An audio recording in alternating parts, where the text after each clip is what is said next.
میرا دل بدل دے، میرا دل بدل دے، میرا دل بدل دے، میرا دل بدل دے، میرا دل بدل دے، میرا دل بدل دے، میرا دل بدل دے۔ السلام علیکم ورحمۃ اللہ وبرکاتہ۔ ان الحمد للہ نحمده ونسلم علی رسولہ الکریم، اما بعد فاعوذ باللہ من الشیطان الرجیم، بسم اللہ الرحمن الرحیم۔ قال اللہ تبارک وتعالی أرأيت الذي يكذب بالدين فذلك الذي يدع اليتيم ولا يحض على طعام المسكين فويل للمصلين الذين هم عن صلاتهم ساهون الذين هم يراءون ويمنعون الماعون صدق اللہ العظیم۔ وقال النبی صلی اللہ علیہ وسلم الدنیا سجن المؤمن وجنت الکافر، او کما قال علیہ الصلاة والسلام۔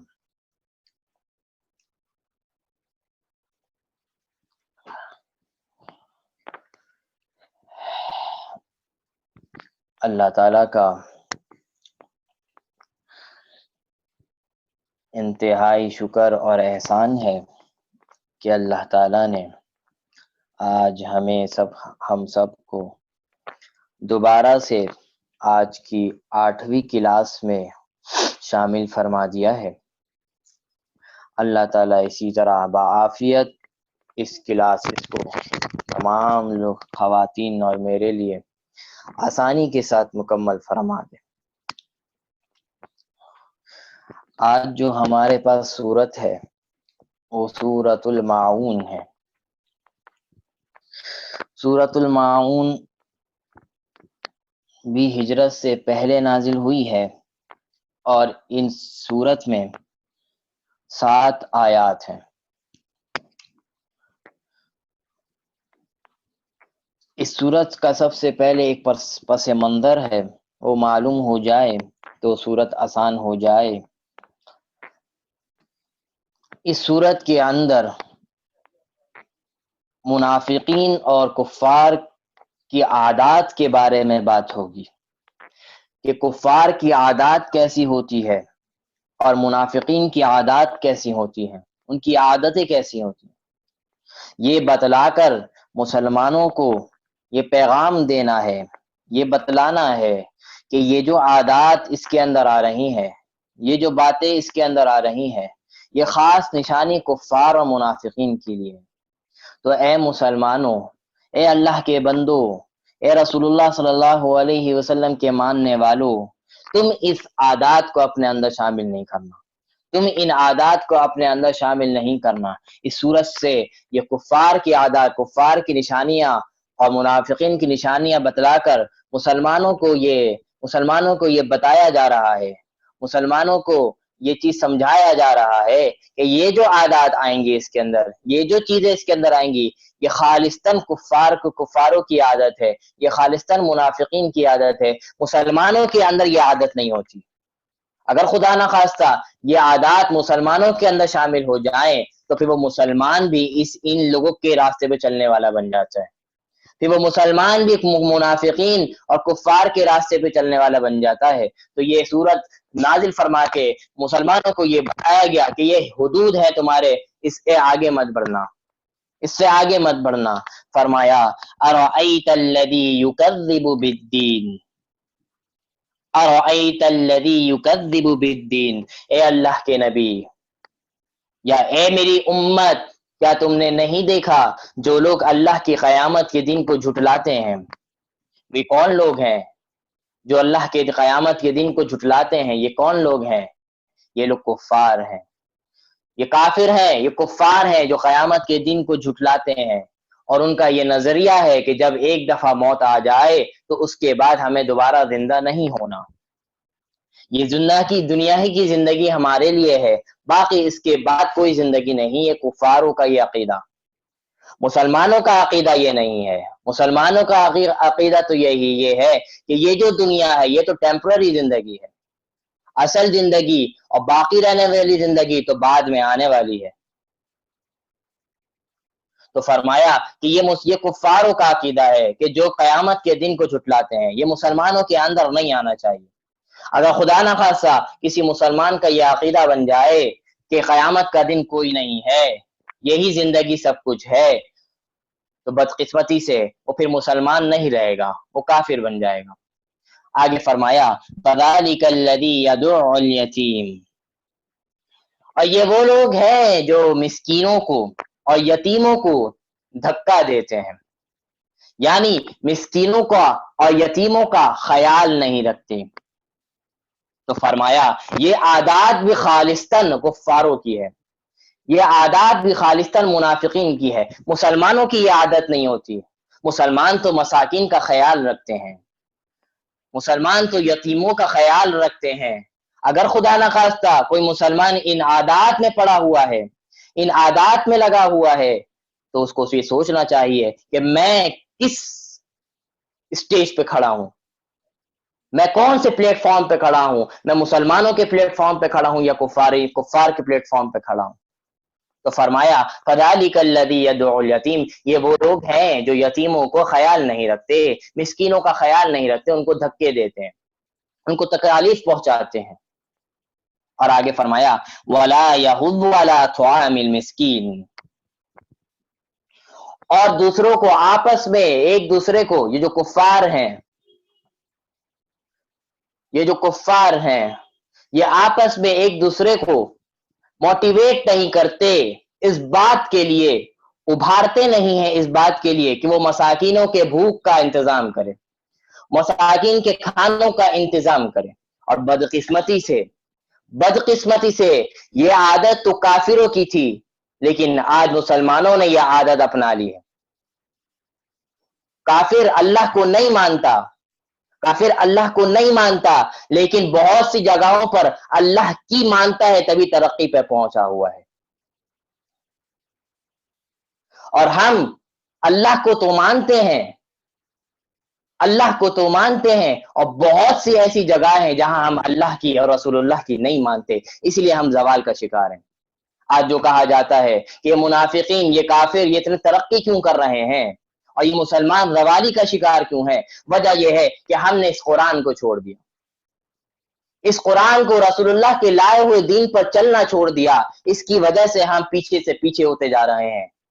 اور جو کفار یہ مسلمانوں کی جو اسلام ہے اس کے اوپر ریسرچ کر رہے ہیں کہ یہ جو مسلمانوں کو حکم دیا یہ کیوں دیا گیا، یہ جو تراویح اور روزوں کا حکم دیا کیوں دیا گیا، یہ روزے ہم رکھتے ہیں، اس کے اوپر آپ یورپ کی ریسرچ پڑھیں، وہ فرماتے ہیں، وہ لوگ کہتے ہیں کہ سال میں اگر 30 دن کے روزے رکھ لیے جائے، ایک سال میں اگر 25-30 دن کے روزے رکھ لیے جائے تو انسان کی صحت میں کبھی فرق نہیں پڑے گا، انسان کی صحت انتہائی بہترین طریقے سے رہے گی، اس کو کوئی بیماری لاحق نہیں ہوگی بڑی۔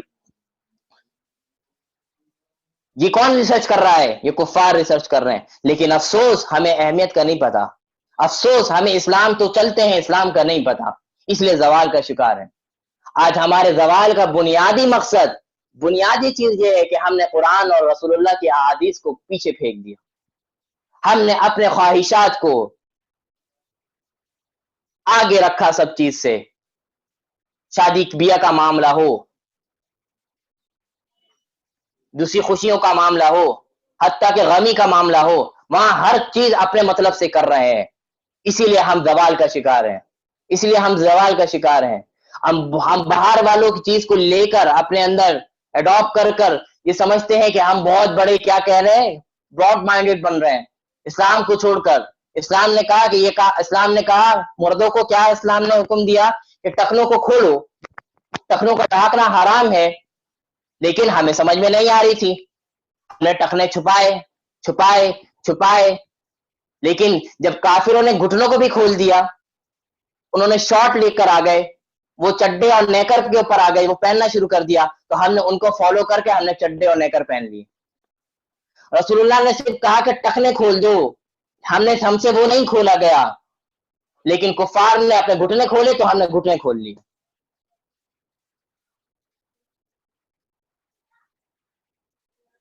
آج ہمارا معاشرہ کہاں جا رہا ہے؟ آج ہم اتنے زوال کے شکار کیوں ہیں؟ وجہ یہ ہے کہ ہم نے اسلام اور رسول اللہ کی تعلیمات کو چھوڑ دیا. اگر ہم دوبارہ صحابہ کرام کی طرح, تابعین اور ہمارے اکابر کی طرح اسلام پہ چلنے ہو جائے, اسلام پہ چلنے لگ جائے, تو سوال ہی پیدا نہیں ہوتا کہ مسلمان پیچھے رہیں. سوال پیدا نہیں ہوتا مسلمان پیچھے رہیں. آج مسلمان پیچھے کیوں ہیں؟ کہ انہوں نے مسلمان کو جو اسلام ملا اس پہ چلنا چھوڑ دیا. فرمایا وَلَا يَحُضُّ عَلَىٰ طَعَامِ الْمِسْكِينِ, یہ عادت بھی کفار و منافقین کی تھی کہ وہ مسکینوں کو کھانا کھلانے پہ لوگوں کو ابھارتے نہیں تھے. اور آج ہمارا یہی حال ہے. بہت سے ایک بہت بڑا طبقہ ہے جو اس کے اوپر محنت کرتا ہے, کام کر رہا ہے, اللہ ان لوگوں کو جزائے خیر دے, لیکن یہ طبقہ بھی کم ہے, بہت کم ہے. ایک بڑا طبقہ اس میں ہے جو اپنی فکروں میں لگا ہوا ہے کہ میرا پیٹ کسی طرح بھر جائے, میرا گھر اچھے طرح سے اچھا بن جائے. آگے فرمایا فَوَيْلٌ لِّلْمُصَلِّينَ, خاص منافق کی نشانی بتائی گئی, فَوَيْلٌ لِّلْمُصَلِّينَ. آیت کا ترجمہ اگر پڑھیں گے تو ہم پریشان ہو جائیں گے کہ یہ کیسی آیت ہے. فرمایا تباہی اور بربادی ہے نماز پڑھنے والوں کے لیے. یہ کیسے ممکن؟ نماز تو کامیابی کا راستہ ہے, نماز تو پڑھنا جنت میں لے کے جانا ہے. رسول اللہ تعالیٰ فرما رہا ہے فویل للمصلین, نماز پڑھنے والوں کے لیے ناکامی ہے, بربادی ہے. اگلی آیت میں اس بات کو ڈیفائن کیا کہ کون سی نماز ہے جس کے پیچھے ہمیں بربادی ملتی ہے. فرمایا الذین هم عن صلاتهم ساہون, جو اپنی نماز سے بے خبر ہیں, جو اپنی نمازوں سے بے خبر ہیں. نماز پڑھتے ہیں تو کیسے پڑھتے ہیں؟ جو میں نے منافقین کی نشانی بتائی تھی, وہ بیٹھے رہتے ہیں, آخری وقت ہوتا ہے آتے ہیں 4-5 سجدے کرتے ہیں اور نماز پڑھ لیتے ہیں. یہی فرمایا جو لوگ اپنی نمازوں کا خیال نہیں رکھتے, کبھی پڑھ لیتے کبھی چھوڑ دیتے ہیں, نماز کو انہوں نے کھیل بنا لیا, جب دل چاہا پڑھ لیا, جب دل چاہا چھوڑ دیا. رمضان آیا نمازی بن گئے, رمضان گیا بغیر نمازی ہو گئے. تو ایسے نمازی کے بارے میں فرما رہے ہیں الذین هم عن صلاتهم ساہون, جو لوگ اپنی نمازوں کی فکر نہیں کرتے, جو لوگ اپنی نمازوں کی پرواہ نہیں کرتے, جو اپنی نمازوں کو اکثر بے وقت پڑھتے ہیں, ایسے نمازوں کے لیے بھی اللہ تعالیٰ فرما رہے ہیں تباہی اور بربادی ہے. کبھی کبھی انسان سے ہو جاتی ہے غلطی, کبھی کبھی دیر سے پڑھ لی, قضا ہو گئی, اس کی تو معافی ہے, اس کی تو اللہ تعالیٰ معاف کریں گے. کبھی کبھی معاف تو اللہ اس کو بھی کر دیں گے اگر ہم سچے دل سے توبہ کریں. لیکن اس آیت میں جو لوگ داخل ہیں وہ یہ لوگ ہیں جو اکثر ہمیشہ یہ کرتے ہیں, جو ہمیشہ جن کی عادت نماز چھوڑنے کی ہے. کبھی کبھی قضا ہو جائے, کبھی کبھی اگر کوئی سستی ہو جائے, تو وہ لوگ اس آیت میں داخل نہیں ہیں. اس میں وہ لوگ داخل ہیں جو مستقل طور پر بے نمازی ہیں, جو مستقل طور پر اپنی نمازوں کا خیال نہیں رکھتے. ایسے نمازوں کے بارے میں رسول اللہ تعالیٰ فرما رہے ہیں فویل للمصلین. یہ ہمارا وزیر اعظم نہیں کہہ رہا, یہ ہمارا کوئی صدر نہیں کہہ رہا, یہ ہمارا رب کائنات کہہ رہا ہے, جس نے وزیر اعظم کے اوپر بھی ایک وزیر اعظم ہے, ایک صدر کے اوپر بھی صدر ہے, ایک بڑے کے اوپر بھی بڑا ہے. وہ سب سے بڑا کون ہے؟ اللہ تبارک و تعالیٰ فرما رہے ہیں فویل للمصلین, تباہی اور بربادی ہے ایسے لوگوں کے لیے جو اپنی نمازوں کا خیال نہیں رکھتے, اپنی نمازوں کے وقت پر نہیں پڑھتے, مستقل بے نمازی ہیں. فرمایا الذین هم یراؤون, اور وہ لوگ جو ہر کام دکھلاوے کے لیے کرتے ہیں.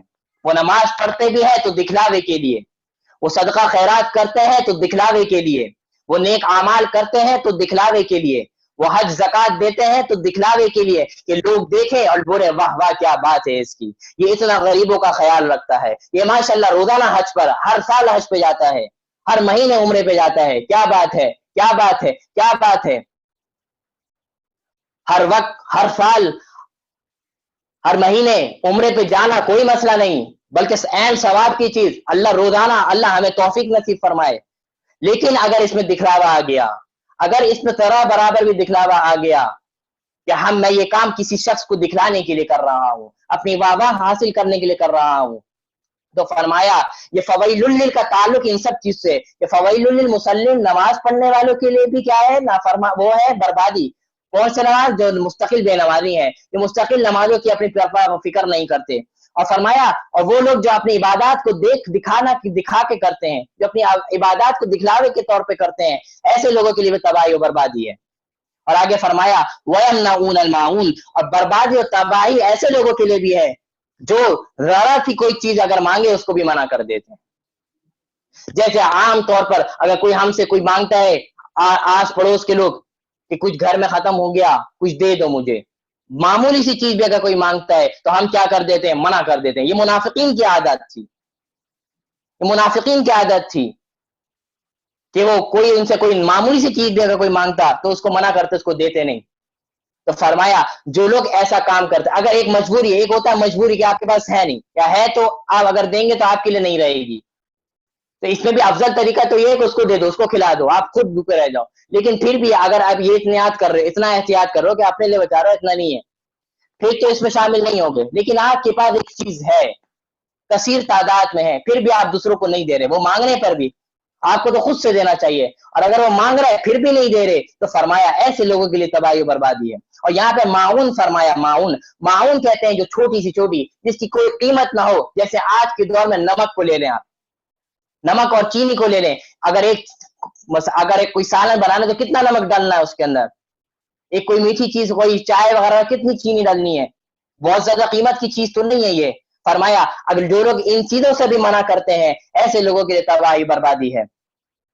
تو خلاصہ اس صورت کا نکلا کہ یہ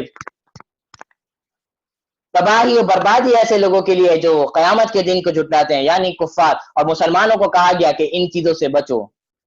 اور جو لوگ یتیموں کا خیال نہیں رکھتے، جو لوگ مساکین کو کھلانے اور ان کو اچھا پہنانے پر لوگوں کو ابھارتے نہیں ہیں، ان لوگوں کے تباہی بربادی، اور یہ لوگ منافقین اور کافر ہیں، یہ مسلمانوں کی عادت نہیں ہے۔ فویل للمصلین، اور تباہی بربادی ہے ان لوگوں کے لیے جو نماز کی فکر نہیں کرتے، نماز کو مستقل چھوڑتے ہیں۔ رمضان آتا ہے نماز کے لیے آ جاتے ہیں، رمضان جاتا ہے جیسے اللہ چلا گیا، رمضان نہیں گیا اللہ چلا گیا۔ میرا رب پورے سال پوری زندگی کے لیے ہے، اپنے رب کو پوری زندگی منانا ہے، اپنے رب کو پورا سال منانا ہے۔ تو تباہی بربادی ہے ایسے لوگوں کے لیے جو اپنی نمازوں کی فکر نہیں کرتے۔ خدا نہ خواستہ اگر کسی کے اندر یہ مرض ہے تو ابھی توبہ کر لیں، رمضان کی مبارک گھڑیاں چل رہی ہیں، ابھی توبہ کر لیں اور ابھی یہ عہد کر لیں آج سے یہ کام نہیں کروں گا، آج سے یہ کام نہیں کروں گی۔ اور فرمایا جو لوگ صدقہ خیرات نیک کام دکھلاوے کے لیے کرتے ہیں اور کوئی بے قیمت چیز اگر کوئی مانگے وہ بھی اگر کسی کو نہیں دیتے تو ایسے لوگوں کے لیے تباہی بربادی ہے، ناکامی ہے، ایسے لوگ فلاح نہیں پائیں گے۔ اگر اسی عادت میں اسی اس میں اگر انتقال مر جائے تو کہاں جائیں گے؟ جہنم میں جائیں گے۔ اور اگر توبہ کی توفیق مل گئی اور اس کے اوپر عمل بھی شروع ہو گیا تو انشاءاللہ اللہ معاف فرمائے گا۔ تو ہمیں اس چیز کی فکر کرنے کی ضرورت ہے کہ یہ جو 4-5 عادات اس میں آئی یہ ہمارے اندر تو نہیں ہے کیا؟ اپنے اوپر دیکھنے کی ضرورت ہے، اپنا جائزہ لیں کہ میرے اندر اس میں سے کون سی عادت ہے، اگر ہے خدا نہ خواستہ تو اس کو عادت کو نکالیں، اور اگر نہیں ہے تو اللہ سے شکر ادا کریں کہ اللہ یہ عادات میرے اندر نہیں ہے اور ہمیشہ ان عادات سے ہمیں مجھے بچا کے رکھنا۔ تو یہ سورۃ الماعون کا ایک مستقل تفسیر و ترجمہ تھا۔ آج جو ہمارے پاس احادیث مبارکہ ہیں یہ دنیا کی قدر و قیمت کے بارے میں ہے کہ اللہ کے نزدیک دنیا کی قدر و قیمت کیا ہے، جس کو ہم نے آج اپنا سب کچھ بنا لیا، اللہ کے نزدیک اس دنیا کی کیا قدر و قیمت ہے، اس کے بارے میں آج ہم احادیث مبارکہ پڑھیں گے۔ کل ہماری حدیث الحمدللہ 25 احادیث ہو گئی تھی، آج ہماری 26ویں حدیث ہے، یہ مسلم شریف کی حدیث ہے اور ہماری کتاب کی حدیث نمبر 28 ہے۔ بسم اللہ الرحمن الرحیم، عن ابی ہریرہ رضی اللہ تعالی عنہ قال قال رسول اللہ صلی اللہ علیہ وسلم الدنیا سجن المؤمن وجنت الکافر، او کما قال علیہ الصلوۃ والسلام۔ حضرت ابو ہریرہ رضی اللہ تعالی عنہ روایت فرماتے ہیں کہ رسول اللہ صلی اللہ علیہ وسلم نے ارشاد فرمایا یہ جو دنیا ہے یہ مسلمانوں کے لیے قید خانہ ہے، یہ جو دنیا ہے یہ مسلمانوں کے لیے ایک قید خانہ ہے، وجنت الکافر، اور کافروں کے لیے کیا ہے؟ جنت ہے۔ کیا مطلب یہ ہے جب ہم کسی قید خانے میں ہوتے ہیں ہم کسی قید خانے میں اگر آ جائیں تو ہم کیا کرتے ہیں؟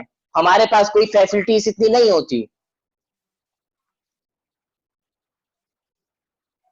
ایک مطلب اس کا یہ ہے اور دوسرا مطلب اس کا یہ ہے کہ الدنیا سجن المؤمن و جنت الکافر، یعنی مسلمان دنیا میں پریشان رہے گا.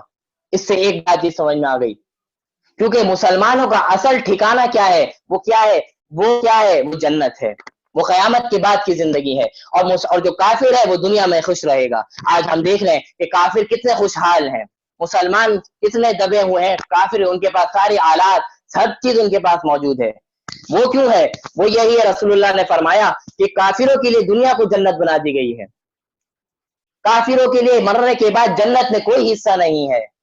وہ سارے آسائش، سارے آرام وہ دنیا میں اٹھا لے گا. دنیا میں اٹھانے کے بعد جب وہ مرے گا اس کے بعد سے اس کی مشکلات شروع ہو جائیں گی. اس کی مشکلات، اس کی جو آسانیاں تھی وہ مشکلات میں بدل جائیں گی، اور وہ ایسی مشکلات جو ہمیشہ ہمیشہ کے لیے رہیں گی. وہ ہمیشہ ہمیشہ جہنم میں جلے گا. لیکن مسلمانوں کو کہا کہ یہ جو 60 سال کی، 70 سال کی، زیادہ سے زیادہ ہم کتنا زندہ رہتے ہیں؟ 80 سال کی زندگی، یہ تھوڑی سی مشکلات کی زندگی ہے، گزار لو، عبادات کے ساتھ گزار لو، رسول اللہ کی اطاعت کے ساتھ گزار لو. یقین رکھو جب مر جاؤ گے یہ موت تمہیں عید کی چاند کی طرح آئے گی. اس کے بعد تمہارے مزے شروع ہو جائیں گے، تمہارے مزے شروع ہو جائیں گے. جو ابدی زندگی ہے اس میں تمہارے لیے مزے شروع ہو جائیں گے. یہ ایک مختصر زندگی، اس میں مشکلات بھی آئیں گی، عبادت کرنے میں مشکلات آئے گی. آپ کا خاندان دیندار نہیں ہوگا، آپ کا خاندان، آپ کے دوست احباب دیندار نہیں ہوں گے. اگر آپ ایک دیندار آ گئے تو آپ کو رکاوٹیں آئیں گی ہر کام میں. آپ اپنی شاعری اسلامی طریقے سے کرنا چاہیں گے تو خاندانوں کا رکاوٹ آئے گا. آپ ہر کام اپنا اسلامی طریقے سے کہیں گے تو دوست و احباب کی رکاوٹ آپ کے سامنے آئے گی. تو اس رکاوٹ پہ برداشت کرنا ہے، اس رکاوٹ کو برداشت کرنا ہے، اس رکاوٹ کو اویل کر کے آگے بڑھنا ہے، تبھی کامیاب ہوں گے. آج ہم تھوڑی سی خوشی حاصل کرنے کے لیے لوگوں کو خوش کرتے ہیں اور اپنے رب کو ناراض کر دیتے ہیں. اپنے رب کو ناراض کر دیتے ہیں. جو رب ہمارا پالنے والا اس رب کو ہم ناراض کرتے ہیں. اور خوش کس کو کرتے ہیں؟ جس سے اگر ہم اپنی ضرورت بھی بتا دیں تو وہ ہماری ضرورت پوری نہیں کرتا. اور میرا رب کہتا ہے جو لوگ مجھ سے مانگتے نہیں ہیں میں ان لوگ سے ناراض ہوتا ہوں، اور ہمارے دنیا والے جو مانگتے ہیں ان سے ناراض ہوتے ہیں. رسول اللہ فرما رہے جو نہیں مانگتے میں ان سے ناراض ہوتا ہوں. اور دنیا والے کیا کہتے ہیں؟ جو مانگتا ہے میں اس سے ناراض ہوتا ہوں. معاملہ برعکس ہے. لیکن ہم کس کو خوش کر رہے ہیں؟ ہم لوگوں کو خوش کرنے میں لگے ہیں. اگر ہم نے شادی اس طرح نہیں کی تو ہماری برادری ناراض ہو جائے گی، ہمارے گھر والے، ہمارے خاندان والے ناراض ہو جائیں گے. چھوٹی سی خوشی حاصل کرنے کے لیے، چھوٹے سے اس کے لیے ہم اپنے رب کو، اپنی آخرت کو خراب کر رہے ہیں. تو فرمایا الدنیا سجن المؤمن و جنت الکافر، دنیا تو مسلمانوں کے لیے قید خانہ ہے. یا مشکلات آئیں گی، اس مشکلات کو صبر کرنا، اس سے آگے مزے شروع ہو جائیں گے. اور چونکہ کافروں کے لیے دنیا جنت ہے، جنت ہے تو یہاں پہ اس کے مزے ہی مزے ہیں. اس لیے ہم اس کے اوپر کافروں کو دیکھ کر یہ پریشان نہ ہو کہ ہم مسلمان ہم کیوں پیچھے ہیں. وجہ یہ ہے کہ کیونکہ وہ ان کے لیے یہ دنیا جنت ہے، ہماری جنت یہ نہیں ہے. ہماری جنت تو مرنے کے بعد آئے گی. پھر وہاں پھر ہم ان کافروں کو دیکھ کے کہیں شکر ادا کریں گے، یا اللہ تیرا شکر ہے کہ ہم نے دنیا کی جو مختصر سی زندگی تھی اس کو ہم نے عبادت میں گزار لیا، آج ہمارے مزے شروع ہو گئے. آج کافر جل رہا ہوگا، آج کافر اپنی جو مزے کر لیے اس کا بھکت رہا ہوگا. یہ احساس ہمیں بعد میں ہوگا، ہمیں ابھی احساس نہیں ہے، اس لیے ہمیں پرواہ نہیں ہے. آج کی دوسری حدیث، بسم اللہ الرحمن الرحیم. عن عبداللہ بن عمر قال اخذ رسول اللہ صلی اللہ علیہ وسلم بمن کبی فقال کن فی الدنیا کعنک غریب او عابر السبیل. حضرت عبداللہ بن عمر رضی اللہ تعالیٰ عنہ سے روایت ہے، رسول اللہ صلی اللہ علیہ وسلم نے فرمایا، بلکہ رسول اللہ صلی اللہ علیہ وسلم نے ایک چیز کر کے دکھایا. فرمایا میرے دونوں کندھوں، حضرت عبداللہ فرماتے ہیں کہ رسول اللہ صلی اللہ علیہ وسلم نے میرے دونوں کندھوں کو پکڑ کے ارشاد فرمایا، میرے دونوں شولڈرز کو پکڑ کے ارشاد فرمایا. فرمایا دنیا میں ایسے رہو جیسے کوئی مسافر رہتا ہے، دنیا میں ایسے رہو جیسے کوئی پردیسی رہتا ہے. کیا مطلب یہ ہے کہ ہم سفر کر رہے ہیں، کہیں جا رہے ہیں 10 دن کے لیے، 15 دن کے لیے، تو ہم کیا پوری زندگی بھر کا سامان لے کے جاتے ہیں؟ اتنا سامان لے کے جاتے ہیں کہ مختصر سا، اور کوشش کرتے ہیں کہ سامان کم سے کم ہو تاکہ مشکلات نہ ہو. ہم ایسا تو نہیں کہ ہم پورے بیڈ بھی لے کے جاتے ہیں، سب کچھ لے کے جاتے ہیں، پورا گھر اٹھا کے لے کے جاتے ہیں، نہیں، ضرورت سے متعلق سامان لے کے جاتے ہیں، اور وہاں جتنا ہو وہاں پہ سب ضرورت ہے اس کے مطابق سامان لے کے جاتے ہیں.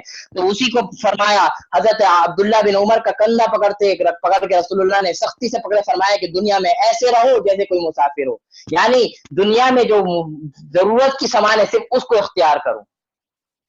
ہم نے آج کیا اختیار کیا؟ اپنے سے آنے والی نسلوں کے لیے بھی ہم نے ساری چیزیں بنا لی ہیں. عبادات کے ساتھ اگر یہ سب کیا جائے تو کوئی مسئلہ نہیں ہے. رسول اللہ کو ساتھ اور اللہ کو ساتھ لے کر اگر یہ ساری چیزیں بھی اگر کر رہا ہے تو کوئی مسئلہ نہیں ہے، اس کے نسلوں کے لیے کام آئے گا. لیکن خدا نہ خاصہ اللہ کو چھوڑ کے یہ سب کام ہو رہا ہے، رسول اللہ کو چھوڑ کے یہ سب کام ہو رہا ہے، بدقسمتی سے یہ چیز ہمارے نسلوں کے کام آئے گی، نہ ہمارے کام آئے گی، یہ دنیا میں رہ جائے گی. آج بدقسمتی سے معاملہ یہ ہے کہ ہم نے اللہ کو اور رسول اللہ کو چھوڑا اور حرام کاموں میں اتنے آگے بڑھ گئے، دوسرے حلال میں بھی اتنے آگے بڑھ گئے کہ ہمیں اللہ اور رسول اللہ کی پرواہ نہیں ہے. تو فرمایا دنیا میں ایسے رہو جیسے کوئی مسافر زندگی گزارتا ہے، مسافر کی طرح دنیا میں رہو کہ چند دنوں کے ہم مسافر ہیں، ایک دن ہمیں جانا ہے، چند دنوں کے ہم مسافر ہیں، ایک دن ہمیں جانا ہے. اور جو مسافر جتنا سامان اختیار کرتا ہے، جتنی آسائش کے سینے اختیار کرتا ہے، بس وہی اختیار کرنا ہے. زیادہ سے زیادہ وقت اللہ کی عبادت، اللہ کی اطاعت، اور اللہ کی عبادت سے نماز روزہ نہیں بلکہ زندگی کا ہر مرحلے میں، ہر مرحلے میں، ہر شعبے میں رسول اللہ کی اطاعت کرنا ہے، اللہ کی باتوں کو ماننا ہے. یہ عبادت ہے، یہ عبادت ہے. آج کی تیسری حدیث، بسم اللہ الرحمن الرحیم.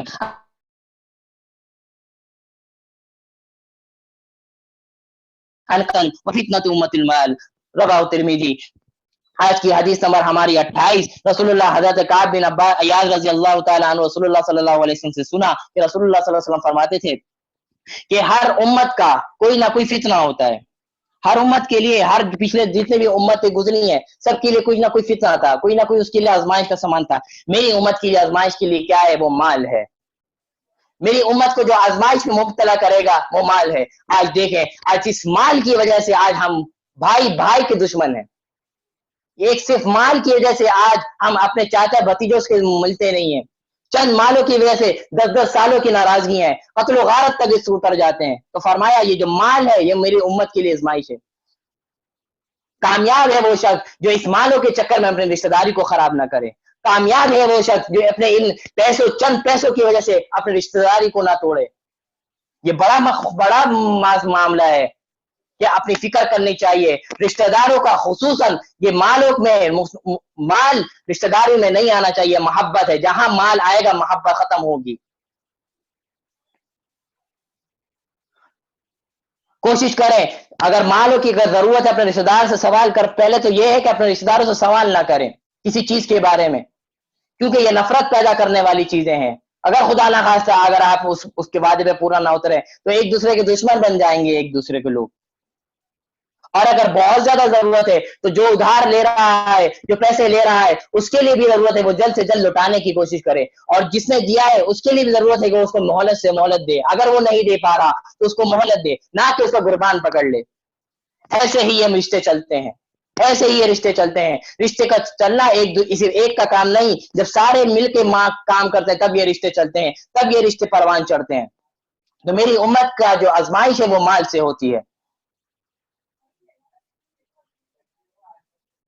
آج کی ہماری چوتھی حدیث، عن کعب بن مالک قال قال رسول اللہ صلی اللہ علیہ وسلم ما ذئبانی جاعیانی ارسل فی غنم بافسد لها من حرص المرء على المال وشرف لدینه. حضرت کعب بن مالک رضی اللہ تعالی عنہ رسول اللہ صلی اللہ علیہ وسلم سے ارشاد فرماتے ہیں، رسول اللہ صلی اللہ علیہ وسلم نے فرمایا 2 بھوکے بھیڑیے جو بکریوں کے ریوڑ میں چھوڑ دیے جائیں، 2 بھوکے بھیڑیے جو بکریوں کے ریوڑ، بکریوں کی جماعت میں اگر چھوڑ دیے جائیں تو ان بکریوں کا وہ بھیڑیے ایسا حال نہیں کریں گے. 2 بھوکے بھیڑیے، بھیڑیا ایک وہ جانور ہے اگر بھوک لگے تو وہ انسانوں کے بھی نہ چھوڑے. تو فرمایا 2 بھوکے بھیڑیا اگر بکریوں کے ریوڑ میں چھوڑ دیے جائیں تو وہ 2 بھیڑیے جو ہے وہ بکریوں کو اتنا نقصان نہیں پہنچائیں گے جتنا انسان کو اس کا مال اور لالچ برباد کر دے گا.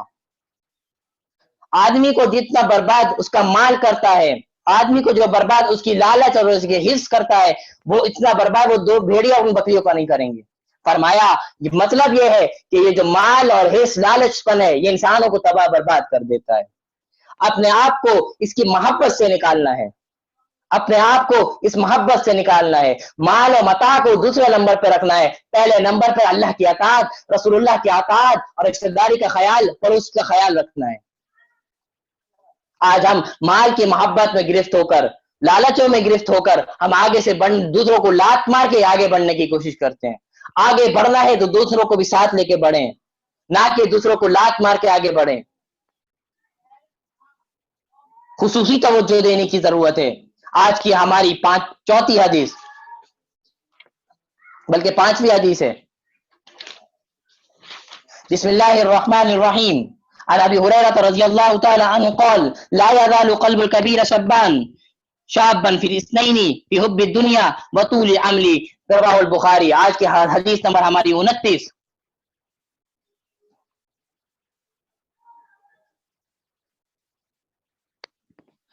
ابو ہریرہ رضی اللہ تعالی عنہ سے روایت ہے کہ رسول اللہ صلی اللہ علیہ وسلم نے فرمایا جب انسان بوڑھا ہو جاتا ہے تو اس کا دل جوان ہو جاتا ہے، اور وہ دل جوان 2 کاموں کی وجہ سے ہوتا ہے۔ جب انسان بوڑھا ہو جاتا ہے تو وہ کوشش کرتا ہے، اس کی جب انسان جیسے جیسے بڑھتا ہے تو اس کے اندر دنیا کی محبت اور بڑھتی رہتی ہے، اور اسی طرح لمبی لمبی تمنائیں بڑھتی رہتی ہیں۔ آج ہم دیکھتے ہیں جو جیسے جیسے اوپر جاتا ہے تو اس کے وہ اور زیادہ کوشش کرتا ہے کہ میں اتنے پراپرٹی کر لوں، میں اتنی لمبی تمنائیں کر لوں۔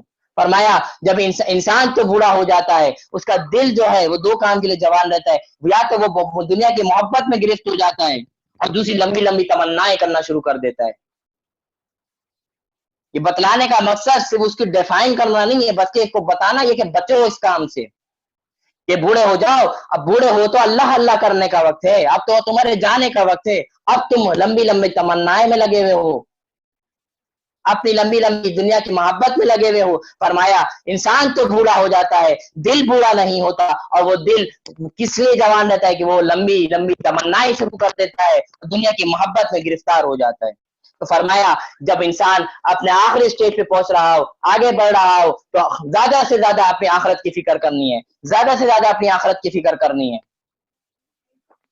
آج کے اوپر جو ہمارے روزے کے مسائل ہیں، بسم اللہ الرحمن الرحیم۔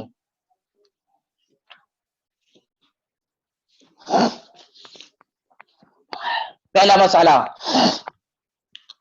کسی شخص نے کسی عورت نے بھولے سے کچھ کھا پی لیا، اور یہ کیونکہ بھول سے کھانے پینے سے روزہ نہیں ٹوٹتا، آپ نے پہلے دن ہی شاید غالباً یہ مسئلہ بتایا تھا کہ بھول سے اگر کوئی چیز کھا پی لے تو اس سے روزہ نہیں ٹوٹتا۔ لیکن اگر کسی شخص نے بھول سے کھانا پینا کھا لیا لیکن اس کو اس کا مسئلہ معلوم نہیں تھا، وہ سمجھا کہ میرا روزہ ٹوٹ گیا ہے، اور اب قصدن اب جان بوجھ کر یہ سوچ کر کہ میرا تو روزہ ٹوٹ گیا، اب جان بوجھ کے اس نے کھانا پینا شروع کر دیا، تو اب اس صورت میں اس کا روزہ ٹوٹ جائے گا، لیکن صرف قضا ہوگی، کفارہ نہیں آئے گا۔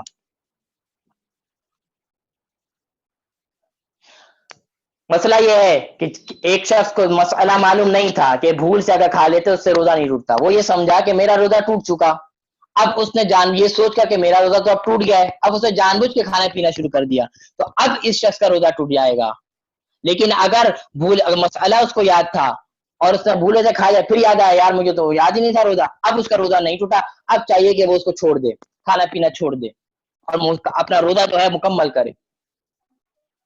آج کا دوسرا مسئلہ اسی سے اسی جیسا ہے کہ کسی کو الٹی ہونے سے روزہ نہیں ٹوٹتا، اس کی تفصیل جواب میں نے پہلے دے دیا ہے، لیکن وہ سمجھا کہ میرا اس روزی الٹی کرنے سے میرا روزہ ٹوٹ گیا ہے۔ اگر اس کو مسئلہ معلوم نہیں تھا، وہی سمجھا کہ میرا روزہ ٹوٹ گیا، اب اس نے کھانا پینا شروع کر دیا، تو اب اس کا روزہ ٹوٹ جائے گا، لیکن قضا ہوگی، کفارہ نہیں ہوگا۔ آج کا تیسرا مسئلہ، سرما لگایا یا تیل وغیرہ لگایا جس سے روزہ نہیں ٹوٹتا، لیکن وہ سمجھا کہ میرا روزہ ٹوٹ گیا ہے اور یہ سوچ کر اب کھانا پینا شروع کر دیا، تو اب اس کا روزہ ٹوٹ جائے گا، کفارہ واجب نہیں ہوگا، قضا صرف لازم آئے گی۔ آج کا آخری مسئلہ، کسی نے رمضان کی روزے کی نیت ہی نہیں کی اور کھاتی پیتے رہی تو اس پر کفارہ واجب نہیں ہے، صرف قضا ہے۔ یعنی ایک شخص نے روزہ رکھا ہی نہیں ہے، سرے سے روزہ رکھا ہی نہیں ہے، بلا عذر، ادھر ہو یا بلا ادھر ہو، جان بوجھ کر نہیں رکھا یا کسی وجہ سے نہیں رکھا، تو دونوں صورت میں اب اس کے اوپر روزہ نہیں ہے، روزہ اس نے چھوڑ دیا، اب اس کے اوپر کفارہ نہیں ہے، صرف قضا ہے، اور رمضان کے بعد اس روزے کی قضا کی جائے گی۔ لیکن روزہ رکھنے کے بعد جان بوجھ کے توڑ دیا روزہ، تو اب کفارہ بھی ہے، قضا بھی ہے۔ اب آپ یہ سوال پیدا ہوتا ہے، بڑا مجرم تو وہ ہے جو سرے سے روزہ نہیں رکھ رہا، اس کے اوپر کفارہ کیوں نہیں آ رہا؟ اور یہ تو چھوٹا مجرم ہے کہ اس نے چلو روزہ تو رکھا لیکن بعد میں توڑ دیا اس نے کسی وجہ سے، جان بوجھ کے توڑ دیا، تو اب اس کے بعد کفارہ بھی آ رہا ہے۔ اس کا جواب انشاءاللہ اب ہمارے روزے کے مسائل مکمل ہو گئے ہیں الحمدللہ، اب کفارے کے مسائل شروع ہوں گے، اس میں اس بات کا جواب دوں گا آپ کو کہ کیا وجہ ہے کہ چھوٹے مجرم کے اوپر بظاہر تو جو چھوٹا ہمیں مجرم نظر آ رہا ہے اس کے اوپر کفارہ بھی رکھ دیا، اور جو بظاہر بڑا مجرم نظر آ رہا ہے اس کے اوپر کفارہ نہیں رکھا۔ اس کا جواب میں آپ کو دوں گا، اس کا جواب میں نے ورک شاپ میں بھی دیا تھا، لیکن ابھی جب ہم کفارہ کا بیان شروع ہوگا ہمارا تو اس میں اس کا جواب انشاءاللہ تفصیلی دوں گا۔ آج کی 3 چیز ہماری مکمل ہو گئی، قرآن مجید، احادیث مبارکہ اور روزے سے متعلق مسائل۔ جو روزے سے متعلق مسائل تھے وہ الحمدللہ آج پورے ہو گئے۔ اس کے باوجود بھی اگر کسی کو کوئی مسئلہ پیش آتا ہے روزے سے متعلق تو وہ پوچھ سکتے ہیں، کوئی ایسے مسئلے کی بات نہیں ہے۔ آج کا جو چوتھی چیز تھی، نماز کی نیت اور نماز کی شرائط۔ نماز کی شرائط کے اندر سب سے پہلے تو نماز سے شرائط یہ ہے کہ انسان پاک ہو، ناپاک نہ ہو۔ غسل کی حاجت ہے تو اس کو غسل کر لینا ضروری فرض ہے، اور اگر غسل کی حاجت نہیں ہے، غسل اس پر واجب نہیں ہے، تو پھر وضو کا کر لینا فرض ہے۔ بغیر وضو کے نماز نہیں ہوتی ہے۔ تو نماز کی سب سے پہلی شرط یہ ہے کہ وضو ہو، اگر غسل کی حاجت ہے تو غسل اس نے کیا ہوا ہو، اور اگر وضو کی حاجت ہے تو وضو اس نے کیا ہوا ہو۔ یہ پہلی شرط نماز کی ہے۔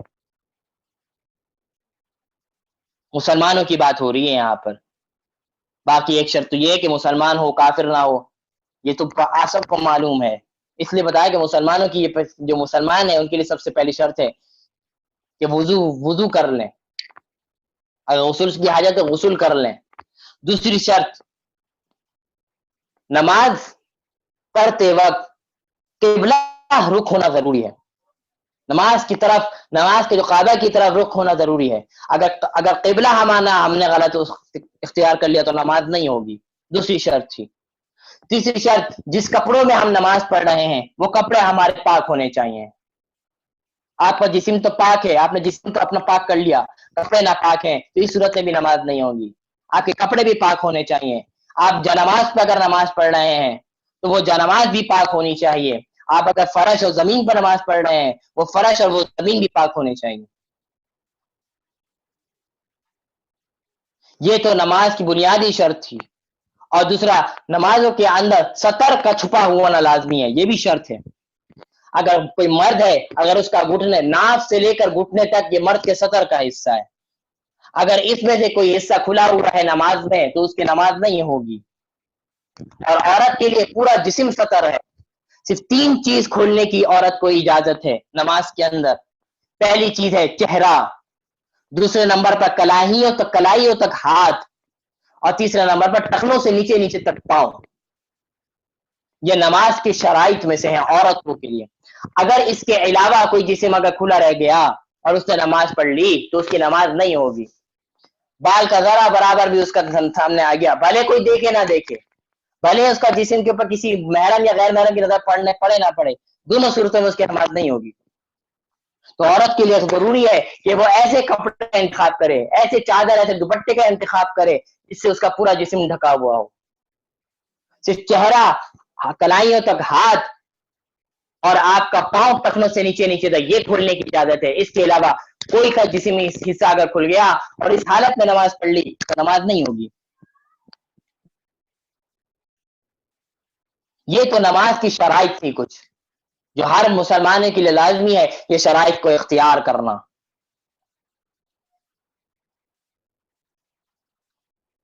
اب نماز کی نیت کے بارے میں کچھ بات۔ ہم نماز کی نیت کے بارے میں یہ جو ایک نیت کرتے ہیں جو مشہور ہے کہ یا اللہ میں 2 رکعت 4 رکعت ظہر کی نماز پڑھ رہی ہوں، میرا منہ کعبے کی طرف، یہ ساری چیزیں جو تفصیلی نیت ہے اس کی کوئی ضرورت نہیں ہے۔ اس کی کوئی ضرورت نہیں ہے. بعض حضرات نے تو اس نیت کو بدعت لکھا ہے کیونکہ اس کا ثبوت ہی نہیں شریعت سے, یہ ہماری گڑھی ہوئی چیزیں ہیں. نیت صرف دل کے ارادے کا نام ہے, نیت صرف دل کے ارادے کا نام ہے کہ میرے دل میں یہ نیت ہو کہ میں ظہر کی نماز پڑھ رہی ہوں, وہی نیت ہے. اور الحمدللہ ایسا ہی ہوتا ہے. ایسا نہیں ہوتا کہ دل کے اندر ارادہ تو ہو میں ظہر کی نماز پڑھوں اور نماز آپ عصر کی پڑھیں, ایسا ہو نہیں سکتا. یا نماز آپ عصر کی پڑھ رہی ہو اور دل میں ارادہ ہو, نیت ہو, یہ ایسا ہو نہیں سکتا. یہ دونوں متضاد چیزیں ہیں. جیسی آپ کی نیت ہوگی ویسے ہی آپ کا عمل بھی ہوگا. تو دل میں جو آپ کا ارادہ ہے, اب ظہر کا وقت ہے تو ظہر کے وقت میں لازمی سی بات ہے کون سی نماز پڑھی جائے گی؟ ظہر کی نماز پڑھی جائے گی, یہی آپ کی نیت ہے. عصر کا وقت ہے تو عصر کے وقت میں کون سی نماز پڑھی جائے گی؟ عصر کی ہی پڑھی جائے گی, تو یہی آپ کی نیت ہے. یہ لمبی چوڑی نیت کرنے کی کوئی ضرورت نہیں ہے. اگر آپ اپنے آپ کو اطمینان دلانے کے لیے, اپنے آپ کو تسلی, کسی کو شک کی بیماری ہوتی ہے کہ میں پتہ نہیں نیت کی نہیں کی, اگر ایسی کوئی کسی کے ساتھ مجبوری ہے تو کم صرف اتنا بول دے کہ میں 4 رکعت ظہر کی نماز پڑھ رہی ہوں زبان سے, بس, اور بولنے کی ضرورت نہیں ہے. سنت پڑھ رہی ہوں تو یہ بول دے میں ظہر کی 4 رکعت سنت پڑھ رہی ہوں, بس. لمبی چوڑی نیت کرنے کی کوئی ضرورت نہیں ہے. اور اگر خدا نہ خواستہ یہ جو لمبی چوڑی نیت کو اگر ہم سنت سمجھ لیں, اسلام کا حصہ سمجھ لیں, تو یہ گناہ بن جائے گا, یہ بدعت بن جائے گا. تو خصوصی توجہ, نیت کے اندر بڑی کنفیوژن. لوگ پہلے تو 10-10 15 منٹ کھڑے ہو کے نیت کر رہے ہیں بھائی, ان کی نیت ہی ختم نہیں ہو رہی. ہماری نماز ختم ہوگی, ان کی نیت ختم نہیں ہوئی. جو دل کا ارادہ وہی آپ کی نیت. اور اگر اپنے آپ کو اطمینان دلانے کے لیے صرف اتنا بول دیا جائے کہ میں یہ نماز پڑھ رہی ہوں, بس, کوئی ضرورت نہیں میرا منہ اس کی طرف, میرا منہ اس کی طرف. کیا اللہ کو نہیں پتا تمہارا منہ کس کی طرف ہے؟ اللہ کو بتلانا چاہتے ہو کہ میرا منہ کس کی طرف ہے؟ اللہ نہیں دیکھ رہا. بس اتنا بول دو کہ میری نیت اس نماز کی ہے, بس کافی ہو گئی آپ کی نیت. اب آپ نماز شروع کریں. یہ کچھ متعلق نماز کی مسائل اب انشاءاللہ شروع کر رہے ہیں ہم. آج نماز کی شرائط اور نیت کے اوپر بات کی ہے, کل سے آگے چلیں گے مکمل نماز کے اوپر, مسائل کے اوپر, اور ساری چیزیں ترجمے کے سے بات کریں گے. نماز کے اندر جو ساری چیزیں پڑھی جاتی ہیں اس کی وہ چیزیں بھی پڑھیں گے, اس کا ترجمہ بھی پڑھیں گے, تاکہ ہم پتہ تو چلے. ہم 10 سال ہو, 20 سال, 50 سال سے نماز پڑھیں, پتہ ہی نہیں نماز میں کیا پڑھ رہے ہیں. پھر ہم کہتے ہیں کہ ہماری نماز میں خشوع خضوع نہیں ہے. خشوع خضوع اور اطمینان لانے کا سب سے بہترین ذریعہ نماز کے اندر ہے کہ نماز کے ترجمہ کا معلوم ہو. جب نماز توجہ ہو کہ میں کیا پڑھ رہی ہوں, جب یہ کیفیت پیدا ہو جائے گی تو خود بخود نماز کے اندر خشوع خضوع آئے گا.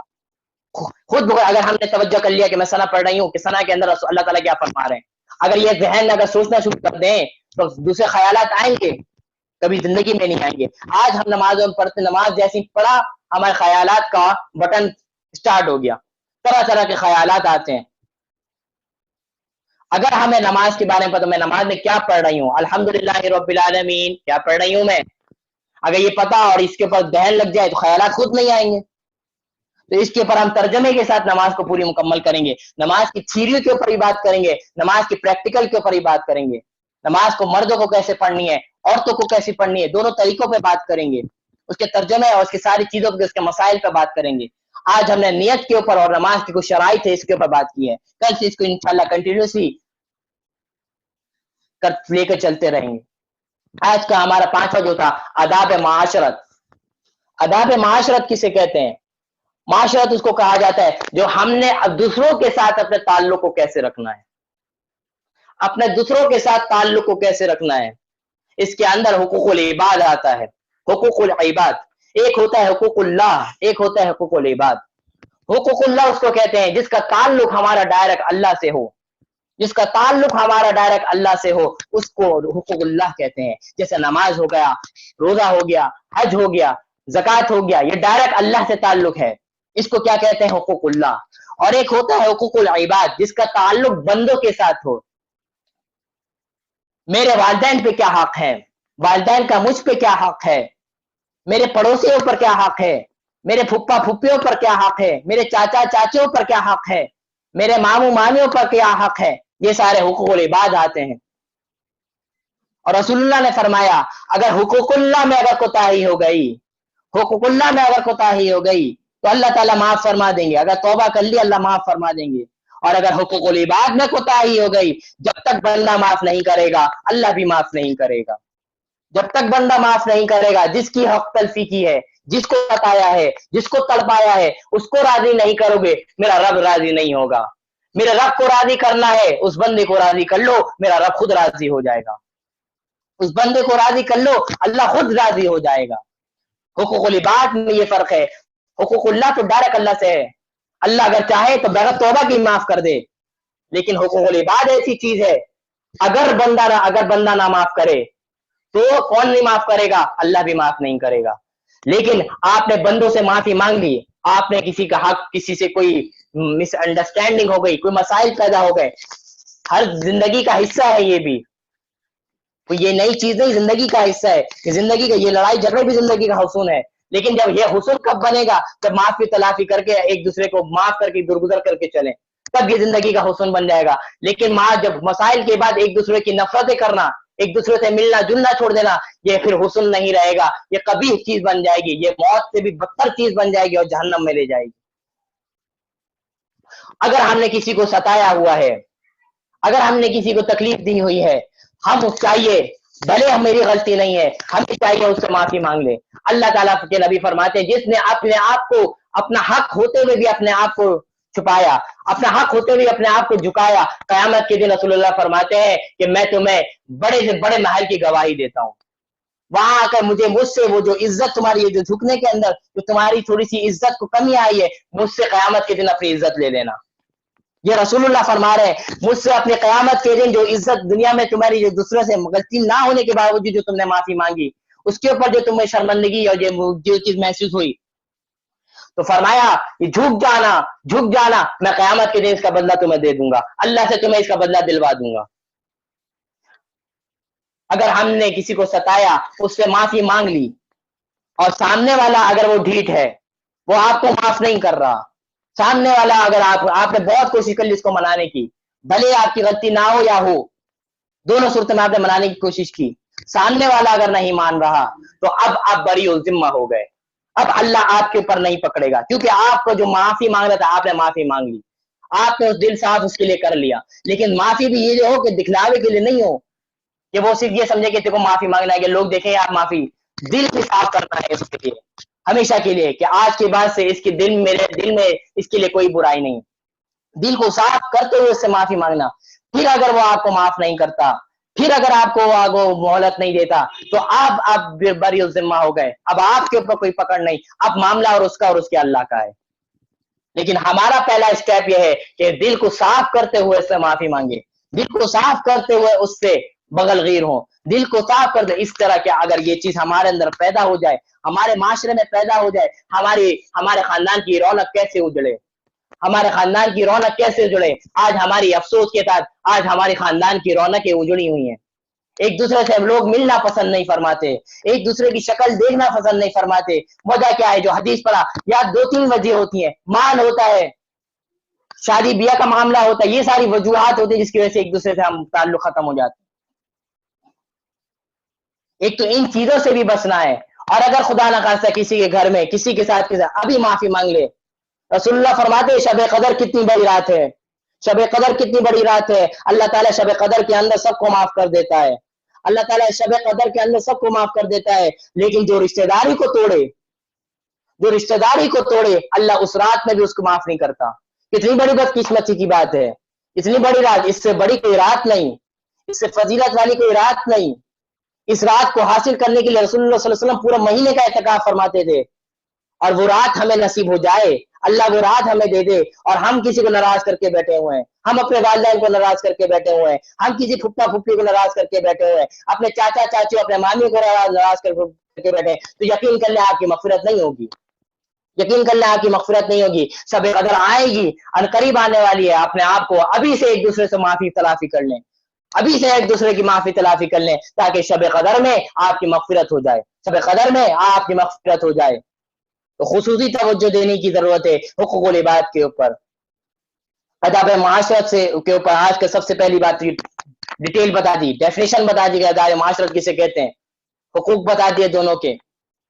اب حقوق سب پہ معلوم ہے کہ اس کے اوپر کیا حقوق ہیں. محبت کے ساتھ پیش آنا تو یہ سب کے اوپر حق ہے. ایک دوسرے کی مدد کرنا مصیبت نہیں, یہ تو سب کا, ایک دوسرے مسلمان کا رشتہ داری ہر مسلمان پہ حق ہے. آج ہم اسی میں پیچھے ہیں. کسی کے پاس بینک بیلنس زیادہ آ گیا, کسی کے پاس مال و متاع زیادہ آ گیا, اب ہم اس کے حسد میں پڑ گئے. آپ کو تو کچھ میسر نہیں ہوا, سامنے والے کو ہی برباد کر دیا آپ نے اپنے نظر کی وجہ سے, اپنے حسد کی وجہ سے. یہ ساری چیزیں بہت جو ہے, جو مسلمانوں جو آپس میں نفرت پیدا ہوئی ہیں, خاندانوں میں جو آج کل نفرت پیدا ہوئی ہے, بنیادی وجہ یہ ہے. خصوصی طور پر اس پر توجہ دینے کی ضرورت ہے.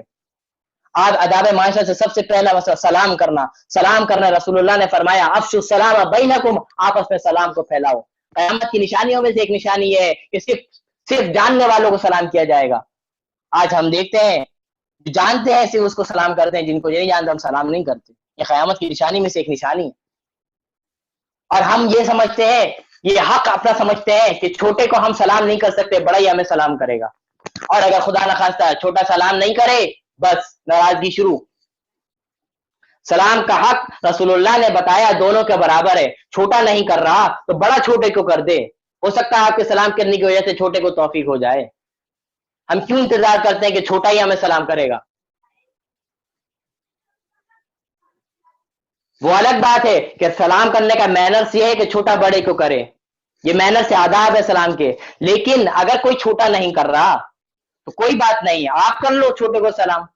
ہو سکتا ہے آپ یہ دیکھ کر اس کے اندر غیرت آ جائے, کل سے وہ آپ کو جیسے ہی آپ کو سلام کرنا شروع کر دے. وہ اور سلام کے اوپر بھی جھگڑے, میں وہاں گیا اس نے مجھے سلام تک نہیں کیا, بھائی شروع لڑائیاں جھگڑے شروع, اس نے مجھے سلام نہیں کیا.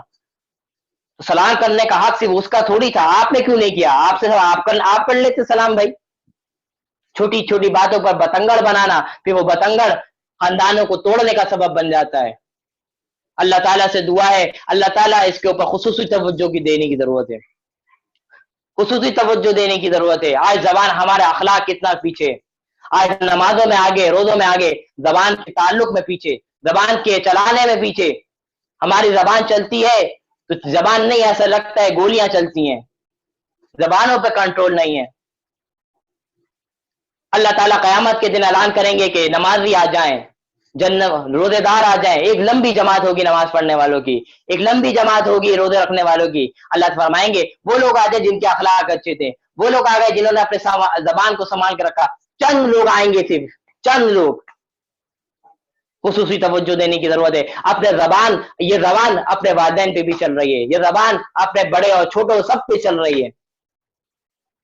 رسول اللہ نے اپنی زبان کو پکڑ کے ارشاد فرمایا, رسول اللہ نے اپنی زبان کو پکڑ کے ارشاد فرمایا, اگر میری امت اس زبان کا وعدہ اگر مجھ سے کر لے کہ میں اس کو سنبھال کے رکھوں گا, اس زبان کا اگر میری امت مجھ سے وعدہ کر لے کہ میں اسے سنبھال کے رکھوں گی, قیامت کے دن میں اس کی حفاظت کروں, قیامت کے دن جنت میں اس کا میں داخلہ فرماؤں. صرف یہ ذمہ داری دے دے کوئی مسلمان کہ میں اس کی زبان کی حفاظت کر لوں گا. آج ہمارے اخلاق, افسوس کے ساتھ آج ہمارے بہت بڑے دینی طبقوں کا بھی یہ حال ہے, جو دین پر چلنے والے ہیں ان کی زبان بھی خراب, ان کی اخلاق بھی خراب ہے. اللہ تعالیٰ سے خصوصی توجہ کی ضرورت ہے, خوب مانگنے کی ضرورت ہے. اگر کوئی اس بیماری میں مبتلا ہے, ابھی سے کوئی بوجھ و عداوت حسد کی بیماری میں مبتلا ہے, ابھی سے نکال لے. ایک قیمتی رات آنے والی ہے, اگر وہ اس رات سے پہلے یہ نہیں ہوا, اللہ نہ کرے تباہ و برباد ہو جائیں گے, تباہ و برباد ہو جائیں گے. وہ رات میں بھی ہماری مغفرت نہیں ہوگی. دعا کیجئے, جو آج پڑھ لیا سن لیا, اللہ تعالیٰ اس پر عمل کرنے والا بنا دے. پہلے مجھ کو, پھر آپ تمام جو سن رہا ہے سب کو عمل کرنے والا بنا دے. وآخر دعوانا ان الحمدللہ رب العالمین. الحمد لله رب العالمين والعاقبة للمتقين. اللهم اهدنا فيمن هديت وتولنا فيمن توليت. اللهم صل على محمد وعلى ال محمد كما صليت على ابراهيم وعلى ال ابراهيم انك حميد مجيد. اللهم بارك على محمد وعلى ال محمد كما باركت على ابراهيم وعلى آل إبراهيم إنك حميد مجيد. ربنا آتنا في الدنيا حسنة وفي الآخرة حسنة وقنا عذاب النار. ربنا ظلمنا أنفسنا وإن لم تغفر لنا وترحمنا لنكونن من الخاسرين. یا اللہ آج جو پڑھا سنا یا اللہ اس کو عمل میں لا دے. یا اللہ آج جو پڑھا یا سنا اپنی زندگی میں شامل فرما دے. اگر ہم کسی کو ناراض کر بیٹھے ہیں یا اللہ ابھی سے منانے کی کوشش نصیب فرما دے. یا اللہ ابھی سے اس کو منا لے. یا اللہ ابھی سے منانے کی توفیق نصیب فرما دے. ایک دوسرے سے معافی تلافی کرنے کی توفیق نصیب فرما دے. بڑے سے بڑا جرم کیوں نہ ہے کیا ہو, ایک دوسرے سے معافی مانگنے کی توفیق نصیب فرما دے. ایک دوسرے کو معاف ہو, ایک دوسرے کا دل سے بغض نکالنے کی توفیق نصیب فرما دے. اللهم ربنا تقبل منا انك انت السميع العليم وتب علينا انك انت التواب الرحيم. اللهم صل على محمد وعلى ال محمد كما صليت على ابراهيم وعلى ال ابراهيم انك حميد مجيد. اللهم بارك على محمد وعلى ال محمد كما باركت على ابراهيم وعلى ال ابراهيم انك حميد مجيد. سبحان ربك رب العزة عما يصفون وسلام على المرسلين والحمد لله رب العالمين. آمين برحمتك يا ارحم الراحمين. السلام علیکم ورحمۃ اللہ.